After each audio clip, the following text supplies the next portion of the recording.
ആ ഹലോ. ഇല്ലില്ല, മാറ്റമൊന്നുമില്ല. ഇല്ല, പറഞ്ഞ ഡേറ്റിൽ തന്നെ പ്രോഗ്രാം നടക്കും.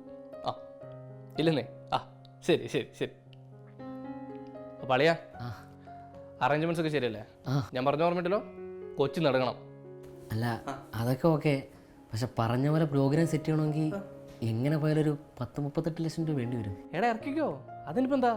പ്രോഗ്രാം കഴിഞ്ഞ ഉടനെ ഈ 38 ലക്ഷം രൂപയും ടിക്കറ്റ് വിറ്റതിൻ്റെ ഷെയറും നിനക്ക് തരും. പോരെ? അത് മതി. അപ്പം എഗ്രിമെൻറ്റ്? എടാ നീ എൻ്റെ ആരാ കൂട്ടുകാരൻ, നമ്മൾ തമ്മിൽ എഗ്രിമെൻ്റ് ആവശ്യമുണ്ടോ? നീ ഒരു കാര്യം ചെയ്യ്, നിന്റെ കമ്പനിയുടെ പേരിൽ ഇറക്കിക്കോ. അപ്പോൾ പിന്നെ ആ പ്രശ്നം തീർത്തില്ലേ? ഇനി എഗ്രിമെൻ്റ് ആവശ്യമുണ്ടോ? വേണ്ട. വേണ്ടല്ലോ. അപ്പോൾ പിന്നെ അറേഞ്ച്മെൻറ്റ്സ് അങ്ങ് ചെയ്യ്. പറഞ്ഞു മറക്കണ്ട, കൊച്ചി നടുങ്ങണം. ഓക്കെ ഓക്കെ ശരി, സെറ്റ്. ശരി, പോയിട്ട് ഞാൻ സെറ്റ് ചെയ്തിട്ട് വിളിക്കാം. ഓക്കെ. ഓക്കെ.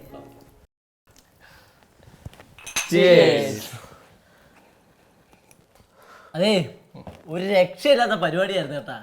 ഒന്നും പറയാനില്ല, കൊച്ചി കിടുങ്ങി. സത്യം. അയ്യോ സത്യം കേട്ടോ, ഒരു രക്ഷയില്ലാത്ത പരിപാടിയായിരുന്നു. ഇത്രയും പ്രതീക്ഷിച്ചില്ല. സൂപ്പർ പരിപാടിയായിരുന്നു. അത് ആരുടെ പ്രോഗ്രാമാണ് അത്? അത് ശരിയാ. അല്ല അപ്പോൾ ബാക്കി കാര്യങ്ങൾ? ബാക്കി എന്താ? അല്ല പൈസയുടെ കാര്യങ്ങൾ? ഏത് പൈസ? ഞാൻ പ്രോഗ്രാമിന് വേണ്ടി ഇറക്കിയ 38 ലക്ഷം രൂപയുടെ കാര്യം. എടാ നിന്റെ കമ്പനിയുടെ പേരിൽ നീ ഇറക്കിയ പ്രോഗ്രാം അത് ഹിറ്റായതിന് ശരിക്കും പറഞ്ഞാൽ നീ എനിക്ക് ഇങ്ങോട്ട് പൈസ തരേണ്ടത്. ഞാൻ പിന്നെ നമ്മൾ തമ്മിലൊരു സുഹൃത്ത് ബന്ധം വെച്ച് അത് മേടിക്കുന്നില്ല എന്നുള്ളൂ. തമാശ കളിക്കല്ലേ, ഞാൻ കടമൊക്കെ മേടിച്ചാ പൈസ ഇറക്കിയേ. എല്ലാവരും ഒന്ന് പറ.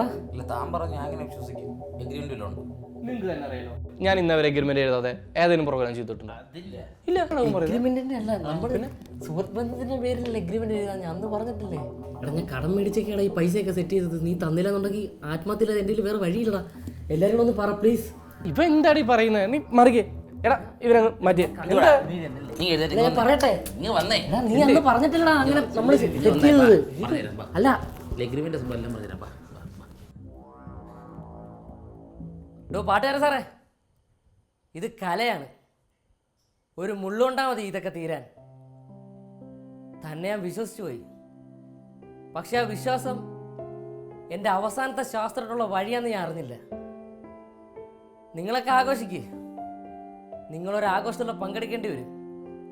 സ്വന്തം മരണത്തിൻ്റെ ചടങ്ങിന് വിളിച്ചിട്ട് പോകുന്ന ആദ്യത്തെ അവസാനത്തെ ആളായിരിക്കും ഞാൻ. പോട്ടെ.